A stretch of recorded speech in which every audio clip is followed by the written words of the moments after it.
Assalamu alaikum people, I am back with another video today এবং এই ভিডিওটি special because এটি একটি starting video of kind of a series যে সিরিজটি হবে হচ্ছে আমাদের সূরা কাহফের উপর। সূরা কাহফ সম্বন্ধে আপনারা সবাই জানেন এবং আল্লাহ এই সূরাটির মাধ্যমে কয়েকটি স্টোরি আমাদের সাথে শেয়ার করেছেন যাতে আমাদের ঈমান বৃদ্ধি পায় এবং আমাদের ঈমান আরও মজবুত হয়। তো আমি প্রথমে যে স্টোরিটি আপনাদের সাথে শেয়ার করব সেটা হচ্ছে the story of the people of the cave.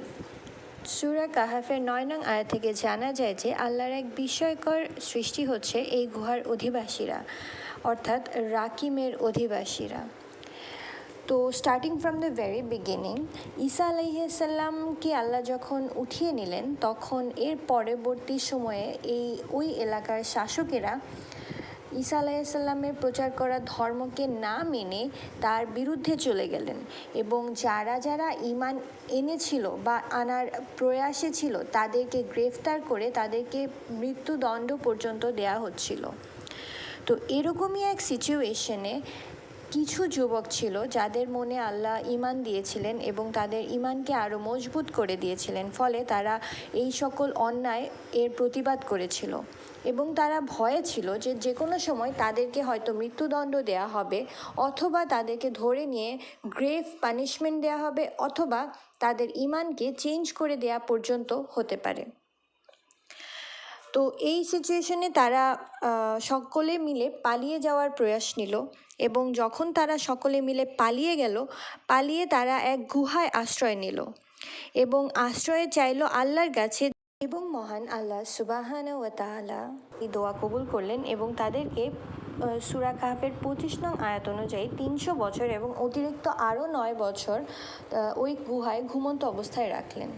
Meanwhile এই সময় তারা যে একভাবেই শুয়ে থাকতো তা না, তাদেরকে আল্লাহ এক পাশ থেকে আরেক পাশ, ডান পাশ থেকে বাম পাশ হওয়াতেন এবং এছাড়াও তাদের চোখে যাতে সূর্যের সরাসরি আলো না পড়ে সেটার ব্যবস্থাও আল্লাহ করেছিলেন এবং অবশ্যই আল্লাহ সব কিছুই পারেন। তো তাদের সাথে যে কুকুরটি ছিল সেই কুকুরের অবস্থান আল্লাহ এমনভাবে দিয়েছিলেন যাতে বাইরে থেকে কেউ না ঢুকতে পারে এবং ভয় পায়। তো আল্লাহ সকল কিছুই আসলে ম্যানেজ করতে পারেন এবং আমরা যদি আল্লাহকে বিশ্বাস করি তাহলে এবং তার পথে চলি, পৃথিবীর সমস্ত ক্ষমতা দিয়েও আমাদের কোনো ক্ষতি কেউ করতে পারবে না যদি আল্লাহ আমাদেরকে সেফটি এবং সিকিউরিটি দেন। তো এর পরবর্তী সময়ে তারা যখন ঘুম থেকে উঠল তখন তারা প্রথমেই অনেক অ্যানশিয়াস ছিল যে আসলে কতক্ষণ সময় আমরা এই গুহায় আছি বা ছিলাম।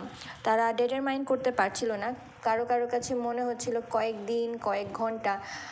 তো পরবর্তীতে তারা অবশ্যই অনেক ক্ষুধার্ত ছিল এবং তারা সকলে মিলে ডিসাইড করলো যে তাদের মধ্যে একজন শহরে যাবে বা বাজারে যাবে যে তাদের জন্য কিছু খাবার আনবে। তো তাদের কাছে যে মুদ্রা ছিল তা নিয়েই তারা একজন গেল বাজারে। বাইরে গিয়ে এই গুহাবাসী প্রথমেই অনেক পরিবর্তন নজরে আসলো এবং তিনি বাজারে গিয়ে যখন খাবারটি কিনতে গেলেন মুদ্রা দেওয়ার সাথে সাথে দোকানির সন্দেহ হয়েছে তাকে দেখে যে নিশ্চয়ই ইনি কোনো গুপ্তধন পেয়েছেন, না হলে এত পুরাতন মুদ্রা ওনার কাছে কোথা থেকে আসবে। তো সকলে মিলে এই লোককে ঠগ বা চোর ভেবে শাসকের কাছে নিয়ে যান এবং সেখানে আসলে সত্যিটা রিভিল হয় যে তিনি কে এবং কোথা থেকে এসেছেন এবং কেন তিনি এত বছর পরও এই মুদ্রা সাথে রেখেছেন। তো সকল কিছু জানার পর আমরা এইটুকুই বুঝতে পারি যে আল্লাহ চাইলে কি না পারেন। তো আমরা অবশ্যই যে কোনো মুহূর্তে যে কোনো সময়ে জীবনে যত কঠিন সময়ই আমরা পার করি না কেন অবশ্যই আল্লাহর পথে চলবো।